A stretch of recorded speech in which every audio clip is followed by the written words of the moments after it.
Et bonjour. Bonjour à tout le monde. J'attends que les uns et les autres vous vous connectez.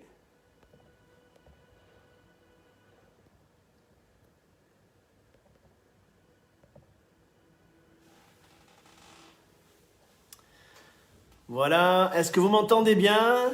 Est-ce que tout le monde va bien? Bonsoir Nathalie. La réunion elle est là. Voilà, bonsoir les saints maximinois, bonsoir à tous ceux et celles qui nous suivent en direct sur Facebook. Voilà, ce soir je suis à la maison et je fais le direct de la maison. J'espère que tout le monde va bien, j'espère que vous entendez bien. Voilà, faites-moi juste des petits commentaires si vous voyez bien, si vous entendez bien. J'ai pas un très bon débit d'internet à la maison, mais par la grâce de Dieu, ça va aller. M'entendez bien, ça va? Super. Gloire à Dieu. Est-ce que tout le monde va bien? Eh oui, la Réunion, hein. Nous ici, il fait très froid, mais vous, c'est le soleil qui brille et qui frappe bien hein, là-bas. Donc envoyez-nous un peu de soleil, ça nous fera du bien. Bonsoir Valérie, super. Bonsoir Juliana, Mathieu. Allez, super. Tout le monde entend bien. Voilà, vous vous connectez, c'est bien, super. Les gens nous rejoignent. Bonsoir tout le monde. Bonsoir Nathalie, merci. Bonsoir Roland. Bonsoir Sandrine. Bon, on a hâte aussi de se retrouver en présentiel à l'église aussi, hein. C'est quand même autre chose. Jean-Pierre, Josiane, Sylvie, super. Voilà, bon, mais ça commence à se connecter. Super, on est avec vous. Très heureux de vous retrouver donc sur notre chaîne Facebook là. Et dans quelques jours, pour ceux qui regarderont en replay, vous aurez la possibilité de voir aussi sur YouTube. Donc ce soir, j'aimerais parler de la personne du Saint-Esprit. Bonsoir Marie. La Youyaou. Notre Micheline. Super. Comment tu vas Micheline? Tu vas bien? Alors je sais pas si tu vas écrire en même temps que tu regardes, mais en tout cas, je te fais des gros bisous. Bisous à tout le monde. J'espère que tout le monde va bien, Angélique, tous ceux qui nous rejoignent maintenant.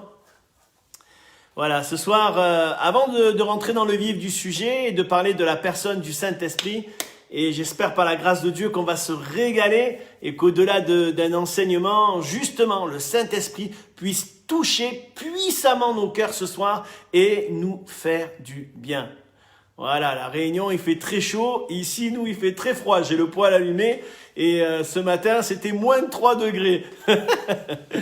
Voilà, on va présenter ces moments au Seigneur si vous voulez bien. Voilà, vous pouvez continuer à vous saluer les uns les autres. Et en attendant, j'aimerais présenter ces moments au Seigneur. Que Dieu nous bénisse à tous et nous fasse du bien dans ces instants. Seigneur, je te remercie pour ta présence dans notre vie. Nous étions étrangers, éloignés de toi. Nous étions, Seigneur, dans la boue du péché. Mais ton Saint-Esprit nous a éclairés, il nous a parlé, il nous a convaincs et il nous a attirés vers ton admirable lumière. Il n'y a personne comme toi, Seigneur. Je suis, Seigneur, un homme ordinaire, Seigneur, et ce qui fait de moi quelqu'un de particulier, c'est parce que toi, tu vis dans ma vie. Seigneur, c'est toi qui es extraordinaire, c'est toi qui es merveilleux et tu as choisi par ton esprit d'habiter en chacun d'entre nous. Parle à nos cœurs, viens m'inspirer ce soir, que je sois clair et aussi que ton Saint-Esprit soit à l'œuvre dans les cœurs et dans les vies. Je prie pour des personnes qui passent par des moments difficiles, par des personnes, Seigneur Jésus, qui sont peut-être dans le découragement, dans la dépression. Je prie pour des personnes qui sont dans des situations bloquées. Je prie, Seigneur, qu'il y ait l'action de ta parole et de ton esprit ce soir, afin que tu débloques les situations, afin que tu débloques, Seigneur, un statu quo dans la vie de certaines personnes, afin que, Seigneur, tu apportes une bénédiction dans les familles. Seigneur, quand ton Saint-Esprit se révèle, lorsqu'il parle, il y a une transformation, il y a un changement. Nous attendons à toi. Seigneur, bénis ces moments. Seigneur, viens nous rafraîchir, viens nous visiter dans le nom de Jésus. Amen. Amen. Voilà, tous ceux qui ont pris le train en route, je vous souhaite la bienvenue et j'espère que vous allez bien. J'espère que vous m'entendez toujours bien et on espère que Internet va continuer à bien fonctionner. Voilà, bonsoir Josiane, Manu, tous ceux qui nous suivent. On est très heureux de se retrouver. En tout cas, ça fait chaud au cœur de lire vos messages et de voir les uns et les autres qui se connectent au fur et à mesure. Donc ce soir, j'aimerais vous parler de la personne du Saint-Esprit. Le Saint-Esprit est une personne qui fait partie de la Trinité. Nous sommes faits comme ça, âme, corps et esprit, mais Dieu est fait autrement. Il est fait par trois personnes distinctes, mais ils travaillent d'un même esprit, dans un même objectif, dans un même but, dans une même pensée. Dieu le Père, Dieu le Fils, Dieu Jésus-Christ et Dieu le Saint-Esprit. C'est ce qu'on appelle la Trinité. Et dès le commencement dans la Genèse, Dieu dira « Faisons l'homme à notre image ». Et le mot utilisé pour Dieu dans la Genèse, c'est Elohim, c'est-à-dire un Dieu au pluriel. C'est en plusieurs personnes. Et bien souvent, la personne du Saint-Esprit est quand même ce Dieu méconnu. Et dans notre milieu pentecôtiste, nous avons peut-être des fois une idée faussée ou en tout cas pas forcément tout le temps équilibrée ou tout le temps claire au sujet de la personne du Saint-Esprit. Où on fait peut-être un amalgame entre la personne du Saint-Esprit et le baptême dans le Saint-Esprit. La personne du Saint-Esprit, bien sûr, c'est une personne et on va le voir au travers de plusieurs passages ce soir. Et le baptême du Saint-Esprit, c'est un revêtement de puissance. C'est aussi, on le verra au travers d'un Corinthiens 14, un moyen pour prier le Seigneur. C'est de la prière en fait. On va voir que le baptême, le parler en langue, c'est de la prière et que c'est important. On peut pas se dispenser du baptême dans le Saint-Esprit. Alors peut-être certains nous regardent ce soir. Même si on va étudier, on va aller au fond des choses, vous savez, si on devrait parler de la pneumatologie, c'est-à-dire l'étude du Saint-Esprit, de la personne du Saint-Esprit, on pourrait faire 7-8 prédications, on n'aurait pas tout vu. Mais là, mon objectif ce soir, c'est juste de faire une synthèse de la personne du Saint-Esprit et l'importance aussi d'être sensible au Saint-Esprit et l'importance aussi de comprendre la distinction entre la personne du Saint-Esprit et le parler en langue. D'accord ? Voilà, on continue. Ça va, vous allez bien ? Super. Donc, je lis en même temps les commentaires. On va voir qu'à la lumière de la parole de Dieu, la personne du Saint-Esprit, c'est une personne extrêmement puissante, mais aussi pleine de grâce, pleine de douceur, pleine d'amour. Vous savez, on a juste à se souvenir quand on s'est converti, quand on a vécu cette expérience du salut, cette expérience de la nouvelle naissance. Qu'est-ce qui s'est passé ? Le Saint-Esprit est venu et nous a convaincs de péché. Vous savez, savoir qu'on est pécheur, c'est une chose. Être convaincu de péché, c'en est une autre. La conviction de péché, c'est cette manifestation du Saint-Esprit qui vient sur nous, qui nous enveloppe, et on prend conscience, on réalise qu'on est pécheur, qu'on est perdu, et on réalise aussi en même temps, parce que le Saint-Esprit nous révèle le cœur de Christ, l'amour que Jésus a pour nous, pourquoi il a donné sa vie à la croix, l'amour qu'il a pour nous, et c'est ce qui va nous pousser à devenir des enfants de Dieu. Amen. Le Saint-Esprit, lorsque il nous a visités, il a communiqué à notre cœur une joie extraordinaire. La Bible dit, le Saint-Esprit atteste à notre esprit que nous sommes enfants de Dieu. Tu ne fais pas que savoir que tu es enfant de Dieu, mais tu en es convaincu par le Saint-Esprit. Peut-être certains écoutent et vous n'êtes pas passé encore par cette expérience-là, mais tout simplement, c'est possible de le vivre en priant, en cherchant le Seigneur et en lui demandant de vous convaincre de péché et de vous révéler Jésus-Christ, de vous révéler l'œuvre de la croix. Quelqu'un peut dire Amen. Le mot utilisé pour Saint-Esprit, c'est pneuma. Hein? Quand on dit pneumatologie, c'est-à-dire c'est tous les passages, toutes les études qui sont rattachées à la personne du Saint-Esprit. La psychologie est l'étude de l'âme et de la personne.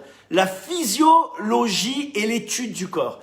L'utilisation du mot pneuma dans le Nouveau Testament, c'est en fait un mot neutre, hein, mais dans le Nouveau Testament, il sera utilisé dans un pronom masculin en fait. La traduction peut être un mouvement d'air, un vent, un souffle, une haleine. C'est trop beau. Haleine. Donc il y a comme une odeur. Vous savez, quand le Saint-Esprit se manifeste, lorsque nous sommes dans une réunion, là maintenant, quand nous sommes avec des frères et sœurs, quand je suis dans la voiture, quand je suis en train de faire quelque chose, il y a comme une atmosphère qui change.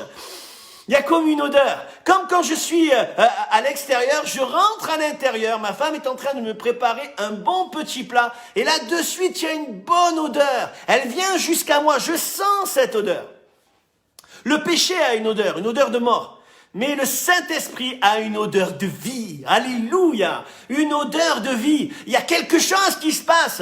Et c'est la personne du Saint-Esprit. Je suis tellement reconnaissant à Dieu de m'avoir un jour changé et d'avoir fait de moi le temple du Saint-Esprit. Le Saint-Esprit vit en moi. Je ressens les choses. Je vois les choses différemment parce que l'atmosphère change. Il y a quelque chose qui se passe. On le chante souvent, le Saint-Esprit est là. L'atmosphère change et tout ça. Il est magnifique ce chant. Le mot pneuma est utilisé aussi au sujet de Dieu. Lui-même ou de Dieu le Père. Dans Jean 4, 24, Dieu est esprit et il faut que ceux qui l'adorent en esprit et en vérité. Dieu est esprit. Dieu est le Saint-Esprit. Le Saint-Esprit est Dieu. Il est utilisé aussi au sujet de Christ dans 1 Corinthiens 15 et le verset 45. C'est pourquoi il est écrit, le premier homme, Adam, devint une âme vivante. Et le dernier Adam est devenu un esprit vivifiant. Un esprit vivifiant. Hein. Pour ceux qui prennent des notes, il y a aussi 2 Corinthiens, chapitre 3, verset 17. Hein. Or, le Seigneur, c'est l'esprit, et là où il y a l'esprit du Seigneur, il y a la liberté. Amen. Notre Dieu, Dieu le Père, Dieu le Saint-Esprit, Dieu Jésus-Christ, l'Esprit de Dieu, quand il se manifeste, il va chercher de Dieu le Père, il vient nous le révéler. Et ça, c'est quelque chose d'extraordinaire. Et au-delà de le comprendre, nous voulons le vivre. Dans l'incarnation aussi de Jésus, qui est devenu une âme vivante, mais par la résurrection, il a un esprit qui vivifie. Quelqu'un peut dire Amen. Hein. Cet esprit est utilisé aussi pour les opérations des dons de l'esprit, par le Saint-Esprit. Alors, il y a la personne du Saint-Esprit qui va se manifester et en fait, les dons spirituels sont appelés aussi les pneumata, les spirituels. Dans 1 Corinthiens 12, versets 7 et 8, verset 11 aussi, et 1 Corinthiens 14, verset 12. Je répète, 1 Corinthiens 12, verset 7 et verset 8, 1 Corinthiens 14, verset 12. Pourquoi la doctrine, l'enseignement de la personne du Saint-Esprit est tellement importante? Parce que tout simplement, si c'est une personne, ça veut dire que si le Saint-Esprit est une personne, il a de l'intelligence, il a des sentiments et il a aussi une volonté. Déjà, par rapport à quoi? Par rapport à l'adoration et à la reconnaissance. Hein? Si c'est une puissance, si le Saint-Esprit est seulement une puissance, et que c'est pas une personne, on lui doit rien alors. Si c'est une personne, on lui doit l'adoration. Si c'est une personne, on lui doit la louange. Mais si c'est une puissance, on lui doit rien. À défaut, on le vole de l'adoration qui lui est due, car sa personnalité doit nous pousser à le reconnaître en tant que Dieu. Jésus dira à la Samaritaine, Dieu, ce que mon Père recherche, hein, c'est Jésus qui dira ça, c'est des vrais adorateurs en esprit et en vérité. Amen. D'un point de vue pratique, si c'est une puissance, on va la saisir et la manipuler. Si c'est une personne, nous devons nous préoccuper de ses sentiments. Nous ne pouvons pas l'utiliser. C'est lui qui nous utilise. Quelqu'un peut dire Amen. Comment peut-il alors me saisir? Il est Dieu. C'est lui qui agit en moi et non l'inverse. C'est nous qui sommes à son service. C'est pas lui qui est à notre service. Le Saint-Esprit nous est donné pour nous instruire, pour nous diriger, pour nous avertir, pour nous interpeller. Combien de fois nous avons vécu ce genre d'expérience, alors qu'on est dans la voiture, alors que, paf, le Saint-Esprit, il nous interpelle. Des fois même la nuit, le Saint-Esprit, paf, il nous interpelle et il y a un caractère d'urgence. Prie mon petit, prie pour elle, prie pour ton frère, prie pour ta mère, prie pour ton frère, prie pour ton neveu. Ça vous est jamais arrivé? Mais c'est pas une puissance, une force agissante qui peut parler.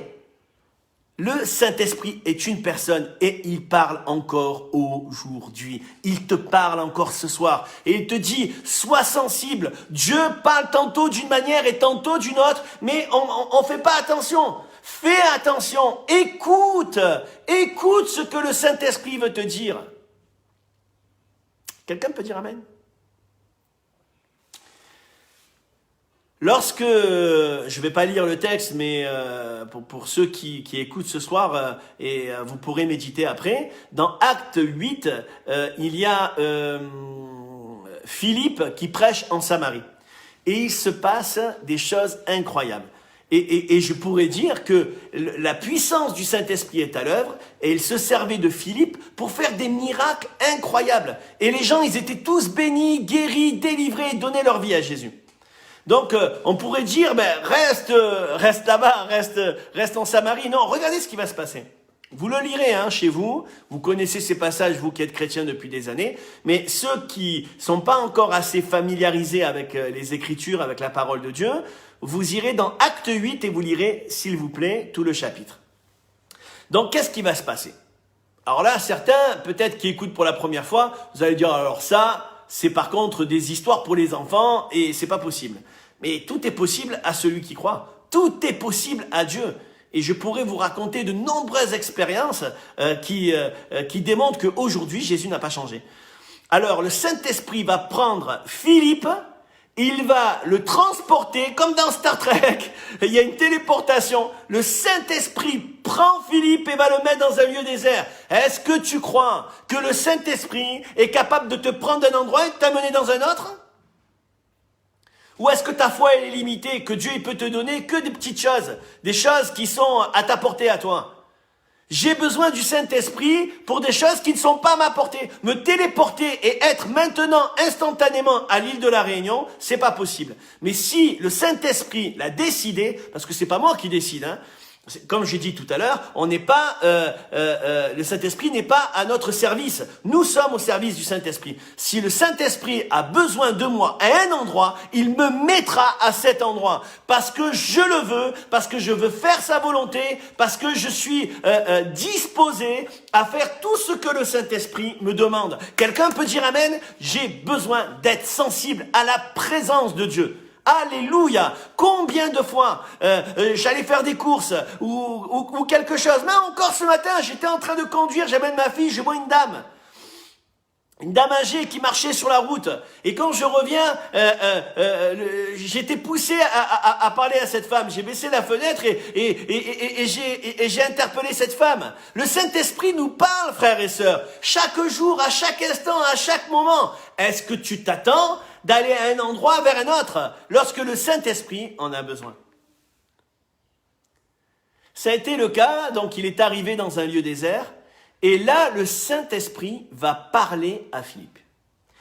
et il y a un homme, un Éthiopien qui est sur un char, est en train de lire Ésaïe le prophète. Et le Saint-Esprit va dire à Philippe, approche du char. Pourquoi? Mais pour plusieurs raisons. Déjà, quand Philippe va s'approcher du char, il va se rendre compte que l'Éthiopien était en train, le ministre là, de lire le prophète Ésaïe, et ça parlait de Ésaïe 53, qu'il a été méprisé des hommes, homme de souffrance, habitué à la douleur. Donc c'était vraiment la prophétie qui annonçait la mort du Messie, la mort de Jésus-Christ. Et il n'y a pas de hasard. Et quand le Saint-Esprit nous parle, au début, ça peut nous paraître bizarre, mais quand j'obéis à Dieu, quand je fais ce qu'il me demande, il y a un objectif, il y a un but, mais il y a aussi un impact. Il y a aussi des fruits. Parce que Philippe s'est laissé transporter d'un endroit à un autre par la personne du Saint-Esprit. Parce qu'il a écouté la personne du Saint-Esprit, qui s'est approché du char. Il a entendu cet Éthiopien lire le prophète Ésaïe, et là il a évangélisé. Qu'est-ce qui s'est passé? Quelques minutes ou quelques heures après, je ne sais pas, tout n'est pas écrit dans la Bible, mais en tout cas, dans la même journée, il a baptisé ce ministre éthiopien. Quelqu'un peut dire Amen. Dieu peut se servir de toi si tu es réceptif et à l'écoute du Saint-Esprit. Tous les jours, tu peux évangéliser, et tous les jours, le Seigneur Jésus peut ajouter à son Église ceux et celles qui sont sauvés. Amen. D'un point de vue de l'expérience, si on connaît que c'est une personne, cela va nous pousser à la communion avec lui. Il n'est pas qu'une force, on le voit dans 2 Corinthiens 13, verset 13, mais aussi c'est une relation qu'on doit développer, qu'on doit vivre à chaque jour. C'est une relation que je dois entretenir. On pourrait raconter beaucoup d'expériences sur le fait que le Saint-Esprit nous parle, qu'il nous dirige, qu'il nous inspire. Mais ce n'est pas le but ce soir, c'est qu'on puisse avancer, parce qu'il y a beaucoup de choses à voir. Alors, je ne veux pas être trop long ce soir, donc du coup, je ne sais pas si on va pouvoir parler du parler en langue ce soir, mais en tout cas, on va continuer à parler de la personne du Saint-Esprit. Donc, il y a quand même des preuves bibliques au niveau des Écritures concernant la personnalité du Saint-Esprit. Une personne avec une personnalité, certains vont être téméraires, courageux, d'autres vont être timides, d'autres vont être peut-être plus réservés, mais ça fait partie de la personnalité. Et le Saint-Esprit a une personnalité et très distincte. Et par exemple, dans 1 Corinthiens 2:11, va nous parler de la connaissance, de sa connaissance. Dans 1 Corinthiens 12:11, de sa volonté. Donc, il a une volonté, il a un désir. Romains 8:27 va nous parler du discernement, de sa connaissance, de sa réflexion aussi intelligente. Romains 15:30 va nous parler de son amour, de ses sentiments, de ses émotions.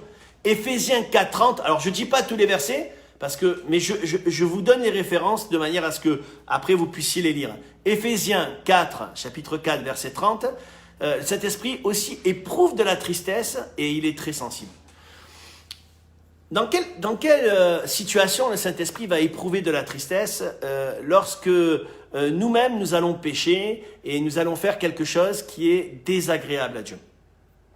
Vous savez, ça vous est certainement arrivé de dire une parole que vous regrettez, d'avoir été trop dur avec vos enfants, avec votre mari, avec votre épouse, d'avoir été un peu trop critique avec l'église, avec le pasteur, avec qui vous voulez. Et d'un coup, on a dépassé les limites, et là, Dieu n'est plus d'accord. Et quand je dis Dieu, le Saint-Esprit n'est plus d'accord, il est attristé, et il y a comme un mal-être, vous voyez ? Au même titre que quand on est invité dans une maison, on est là, on est tous en train de manger, et d'un coup il y en a un, il sort un truc là, une bêtise pas possible qui va mettre mal à l'aise tout le monde. Et des fois, c'est nous qui mettons mal à l'aise le Saint-Esprit. On va sortir quelque chose, on va dire quelque chose, on va faire quelque chose qui va attrister profondément le Saint-Esprit. Frères et sœurs, soyons sensibles à ce que le Saint-Esprit ressent. je crois que quand le Saint-Esprit est heureux, ça nous rend heureux. Ça arrive des fois, il y a pas quelque chose de particulier, mais tu es en train de chanter, tu es en train de chanter un cantique, de louer le Seigneur, et d'un coup, il y a une joie, tu as envie de rire, tu as envie d'exploser de joie, parce que le Saint-Esprit est plein de joie, et il vit en toi, il te communique cette joie. Il te communique cette paix, il te communique cet enthousiasme, il te communique ce qu'il ressent sur le moment. Et des fois, il te communique qu'il est attristé. Et on doit justement être sensible au Saint-Esprit et Seigneur, dans quel domaine de ma vie je t'ai fait de la peine? Alors, on ne doit pas rentrer dans une culpabilité qui va nous alourdir, mais une conviction de péché qui va nous rendre libres. Voilà. D'être sensible au Saint-Esprit, il y a une conviction de péché qui va me rendre libre et qui va me rendre heureux parce que le Saint-Esprit est heureux, parce que j'ai confessé mon péché, parce que je l'ai amené à la lumière. Dans 1 Corinthiens chapitre 2 et le verset 10, il est écrit « Dieu nous les a révélés par l'Esprit, car l'Esprit sonde de tout, même les profondeurs de Dieu. Lequel des hommes en effet connaît les choses de l'homme, si ce n'est l'Esprit de l'homme qui est en lui. De même, personne ne connaît les choses de Dieu, si ce n'est l'Esprit de Dieu. » Donc, on vient de lire que l'Esprit de Dieu, il sonde tout et il révèle. Donc, c'est tout à fait normal. Des fois, il va le faire pour notre propre vie, mais des fois, nous allons être cet instrument pour bénir les autres. Quand Dieu nous montre quelque chose, frères et sœurs, sur un frère, une sœur, un chrétien, quelque chose, un péché caché, quelque chose qui ne va pas. C'est pas dans le but de lui tomber dessus et de lui faire du mal, ni de le divulguer à d'autres. Pas du tout. Bibliquement parlant, la Bible nous dit, et c'est Jésus qui enseigne, il dit si ton frère a péché, va, retrouve-le et reprends-le entre toi et lui seul. Entre toi et lui seul. La discrétion. Donc Dieu veut nous amener à une maturité, frères et sœurs, à une discrétion. Et quand il veut qu'on soit des instruments entre ses mains, il veut peut-être qu'on soit un révélateur dans le but de rendre libre le frère et la sœur qui a péché et qui a chuté. Ok? Est-ce que c'est clair? Si vous avez des questions, n'hésitez pas, vous me les notez et j'essaye de répondre en direct, c'est pas un problème. Dans Romains 8, 26, le Saint-Esprit, il intercède, il secourt, il prend l'initiative de s'occuper de nous. Mais c'est pas un truc de fou, ça, qui devrait nous encourager. On fait des bonds sur notre chaise, oui ou non? Il nous soutient, il s'occupe de nous, il prend soin de nous, comme il a pris soin du peuple de Dieu dans le désert. Dans le désert, il n'y avait pas de supermarché, mais pourtant Dieu leur donnait à manger tous les jours à des milliers de personnes. Il n'y avait pas de cordonnier et pourtant, tous les jours, la Bible nous dit, ils pouvaient marcher pendant des années, mais grâce au Saint-Esprit, leurs souliers ne s'abîmaient pas. Est-ce que tu crois que le Seigneur, il peut te donner des souliers? Et faire en sorte qu'ils ne s'abîment pas. C'est-à-dire, est-ce qu'il peut pourvoir à tes besoins quotidiens, à tes besoins matériels? Est-ce qu'il peut s'occuper de toi dans le domaine matériel? Est-ce qu'il peut s'occuper de toi dans le domaine sentimental? Certaines sœurs, certains frères ont du mal à vivre le célibat. Mais le célibat, c'est pas une tare, c'est aussi une bénédiction, frères et sœurs. Parce que pendant que je ne suis pas marié et que j'ai pas d'enfant et que j'ai plus de temps encore pour consacrer mon temps à m'approcher de Dieu, à connaître le Saint-Esprit. Et la Bible, elle dit, cherchez premièrement le royaume de Dieu et sa justice, et toutes choses vous seront données par-dessus tout. Et quand ça sera le temps, le Seigneur, il va, par son Saint-Esprit, s'occuper de toi au niveau sentimental, au niveau émotionnel, au niveau du travail. Dieu, le Saint-Esprit, s'occupe de nous dans les moindres détails de notre vie. Dans Jean 15, 26, le mot utilisé, il vous enverra, le consolateur, le paraklétos, c'est-à-dire celui qui console, celui qui est à côté de nous. Mes frères et sœurs, le meilleur ami que tu puisses, ou ami que tu puisses avoir sur la terre, elle va travailler, il y aura des moments où elle ne sera pas disponible. Mais l'avantage qu'on a avec le Saint-Esprit, c'est qu'il est toujours disponible. Il est toujours à côté de moi. Il est toujours à côté de toi. Il est toujours au milieu de nous. Il vit en nous. Il nous parle, il nous console, il nous dirige, il nous instruit, il nous fortifie, il nous exhorte, il nous fait du bien. Alléluia! C'est pas ingrat, ça? On a un consolateur, tu as un consolateur. Si ce soir tu es triste, auprès du Saint-Esprit, tu as un consolateur.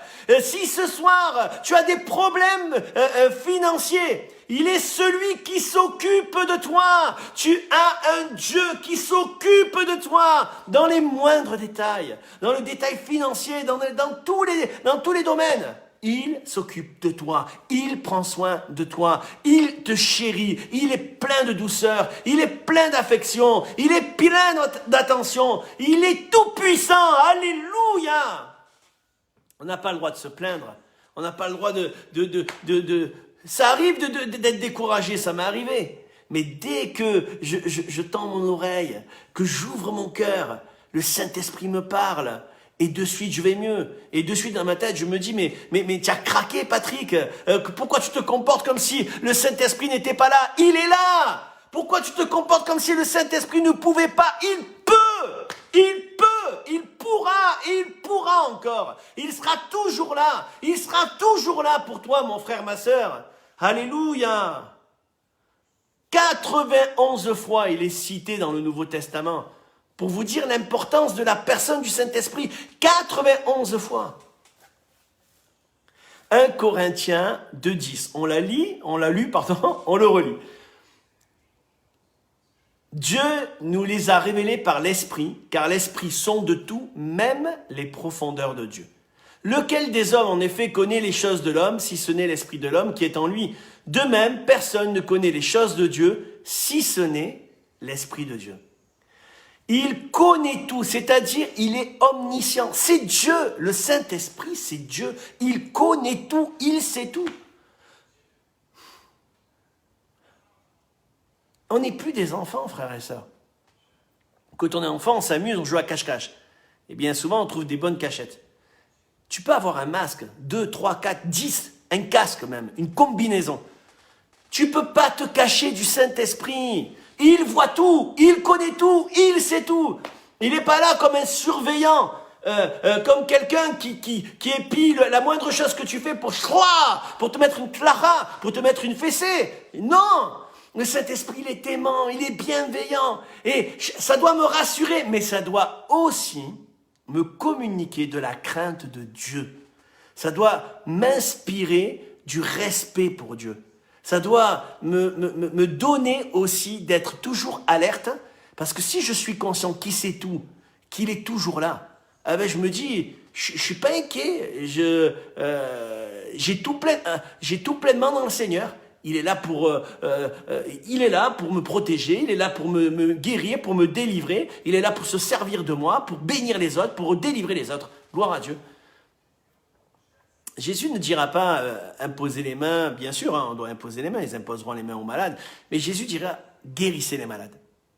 Et c'est possible de le faire par la personne du Saint-Esprit, en ayant cette certitude et cette foi qu'il est à côté de toi, à côté de moi. Quelqu'un peut dire amen? Il est omniscient, il sait tout, il est omniprésent. Psaume 139. Où irai-je, dira David, loin de ton esprit? Où fuirai-je loin de ta face? Si je monte aux cieux, tu y es. Si je me couche au séjour des morts, t'y voilà. Si je prends les ailes de l'aurore et que j'aille habiter à l'extrémité de la mer, là aussi ta main me conduira et ta droite me saisira. Si je dis au moins les ténèbres me couvriront, la nuit devient lumière autour de moi. Alléluia, alléluia. Il est omniprésent, il est partout. Frères et sœurs, bien souvent, on peut être attaqué par l'ennemi de notre âme. Si L'Esprit de Dieu, haleine, une odeur, souffle, puissance. Si l'Esprit de Dieu me rassure, me met la paix, l'esprit du malin, l'esprit du diable, les esprits mauvais, démoniaques, il y a une opposition, c'est tout le contraire. Ça m'angoisse, je me sens en danger. Mais j'aimerais dire une chose, c'est que le diable, il peut être qu'à un endroit à la fois. Tandis que le Saint-Esprit, il est omniprésent et de partout et il a toujours une longueur d'avance. De quoi tu t'inquiètes? De quoi tu t'inquiètes? La Bible, elle dit même quand tu passeras devant un tribunal, il t'inspirera et il mettra dans ta bouche les mots qu'il faut si on t'accuse.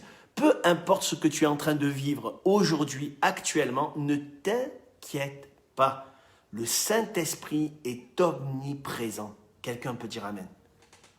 Il est omnipotent, ça veut dire tout puissant. Donc on a vu, il connaît tout, omniscient. Il est partout, omniprésent. Il est tout puissant, omnipotent. D'accord? Luc 1, 35, l'ange lui répondit, le Saint-Esprit viendra sur toi et la puissance du Très-Haut te couvrira de son ombre. C'est pourquoi le Saint-Enfant qui naîtra de toi sera appelé Fils de Dieu. Le Saint-Esprit viendra sur toi et la puissance du Très-Haut. Le Saint-Esprit est tout puissant. S'il est tout puissant, tu n'as pas à t'affoler, tu n'as pas à t'inquiéter. Hébreux 9, 14, il est éternel. Ésaïe 6, 8, c'est la voix de Dieu, le Saint-Esprit est la voix de Dieu. 1 Corinthiens 12, 4, le nom du Saint-Esprit, il est joint au Père et il est joint aussi au Fils. Acte 5, verset 3 et verset 4, il est Dieu lui-même. Amen. Alors, j'ai plein encore de références. Je ne vais pas toutes les lire. J'en ai pris quelques-uns pour vous encourager et vous montrer que le Saint-Esprit, ce n'est pas juste une force agissante, mais c'est bien plus que ça et ça va bien au-delà. Quelqu'un peut dire Amen. Voilà, ça fait demi-heure là que j'apporte cette pensée. On verra la prochaine fois le parler en langue et on ira un peu plus loin. Je ne voudrais pas bâcler les choses, je veux prendre le temps vraiment avec cette étude sur le Saint-Esprit. J'espère que ça vous a fait du bien. En tout cas, est-ce que vous avez des questions? Si vous avez des questions, n'hésitez pas à vous les noter. En tout cas, même si vous avez aussi des besoins. Le Saint-Esprit est là dans ces instants et il veut parler à ton cœur maintenant. Peut-être certains se comportent comme si le Saint-Esprit ne voyait pas. Vous savez, des fois, surtout en cette période un peu compliquée, on a des masques, voilà, on peut se cacher derrière notre caractère, derrière nos masques que nous nous fabriquons nous-mêmes, mais on ne peut pas se cacher de Dieu. Et le Seigneur, il t'aime et il veut te parler dans ces instants. Et lorsqu'il révèle les choses, lorsqu'il insiste sur quelque chose, ce n'est pas dans le but de te culpabiliser, c'est dans le but de te transformer et de te sortir d'une impasse, d'une situation peut-être de mensonge. Peut-être certains mentent à leur femme, à leur mari, peut-être tu vis une vie qui n'honore pas le Seigneur et le Seigneur est en train de t'avertir maintenant et il te dit ça suffit, ça attriste le Saint-Esprit. Et Dieu t'avertit parce que tu risques de tout perdre peut-être aussi. Et recentre-toi, laisse le Saint-Esprit agir dans ton cœur et marche dans la vérité, marche dans la lumière. L'Esprit de Dieu travaille sur un terrain, le terrain de la lumière, le terrain de la vérité. Et bien souvent, tu as perdu, certains peuvent perdre la joie, peuvent perdre la paix parce qu'il y a un problème de vérité. Et des fois, on se ment à nous-mêmes aussi, on se berce d'illusions sur certaines choses, sur nous-mêmes peut-être. Et ce qui est important, c'est que tu connaisses la personne du Saint-Esprit qui va te révéler en fait son cœur. Dieu ne nous juge pas, il ne nous condamne pas, mais il n'aime pas le péché. Il aime le pécheur et la pécheresse qui se repent, mais il n'aime pas le péché. Et ce soir, je voudrais t'encourager à laisser l'Esprit de Dieu sonder ton cœur, sonder ton esprit. Et maintenant, peut-être, c'est sûr, il est en train de te reprendre sur certaines choses, mais n'aie pas peur des conséquences et du lendemain. Mais dis-toi une chose, c'est qu'en laissant agir le Saint-Esprit, ta vie, elle va changer. Tu vas plus vivre une vie peut-être dans l'illusion, ou te bercer d'illusion peut te donner la paix pour un instant, mais c'est une paix éphémère. Hein. Mais quand je suis dans la vérité, la Bible dit, ça nous affranchit et ça nous rend libres pour toujours. Voilà, j'aimerais maintenant prier peut-être, il y a des différents sujets et je crois que le Saint-Esprit est là et maintenant il est en train d'œuvrer. Et certains sont malades et ont des maladies particulières ce soir et inguérissables et tu en as parlé à personne. Mais par contre, ça te fait souffrir, tu as du mal à dormir le soir parce que tu as des douleurs au dos, tu as des douleurs dans certains membres, dans certains de tes os. Écoute maintenant, le Saint-Esprit veut te guérir maintenant. Mais est-ce que tu crois qu'il peut le faire pour toi maintenant? Est-ce que tu crois que Jésus peut restaurer, réparer ces choses qui se sont installées dans ton couple et c'est la catastrophe, c'est toujours très conflictuel avec ton épouse, ça se passe très mal. Est-ce que tu crois que le Seigneur, il peut restaurer ça? S'il restaure ton cœur, s'il t'éclaire dans ces instants, s'il te communique son amour, alors tu en auras suffisamment pour aimer ton épouse, tu en auras suffisamment pour aimer ta femme. Est-ce que de ta bouche, il sort des paroles honorables concernant ton épouse? Ou alors c'est mais elle fait pas ceci, elle fait pas cela, c'est toujours des reproches. Parce que Jésus, même si il pourrait nous faire beaucoup de reproches, 90% des choses qu'il va nous dire, c'est des paroles pleines d'amour et d'encouragement. Et alors qu'il le fait et que ça te fait du bien, que ça t'amène à une restauration, comprends une chose, c'est que cet amour, il t'est donné aussi pour que tu puisses le transmettre autour de toi d'une manière pratique à ton épouse, à ton époux, à tes enfants et à ton entourage. Et après, au-delà, même Dieu veut nous amener à aimer même nos ennemis. Je prie maintenant je crois de tout mon cœur que le Saint-Esprit est à l'œuvre dans ces instants. Seigneur, tu es là. Et je prie pour ceux qui sont malades ce soir et qui sont en train d'entendre ce message. Le Saint-Esprit est à l'œuvre maintenant. Certains ont mal aux jambes, aux genoux, aux bras, au cou, au dos. D'autres maladies sont là et pèsent sur tes épaules. Et Jésus dira, venez à moi, vous tous qui êtes fatigués et chargés, et je vous donnerai du repos. Et je prie maintenant qu'au nom de Jésus, tu apportes le repos et la guérison. Je prie, Seigneur, que tu visites maintenant ceux qui sont malades et tu les guéris dans le nom de Jésus. Je prie pour les couples qui sont au bord de la faillite, de la dérive. Je prie pour les couples qui semblent aller bien, mais où il y a une double vie, du mensonge, des choses mauvaises qui se sont installées. Je prie que ton Saint-Esprit révèle et que l'amour rejaillisse là où il a été perdu. Que ta grâce, comme un fleuve, coule et nettoie les pensées des uns et des autres. Je prie, Seigneur, pour celui et celle qui est découragé, qui a vécu peut-être la trahison, a vécu des choses difficiles à pouvoir porter, à des gens qui ont une grande charge au niveau psychologique.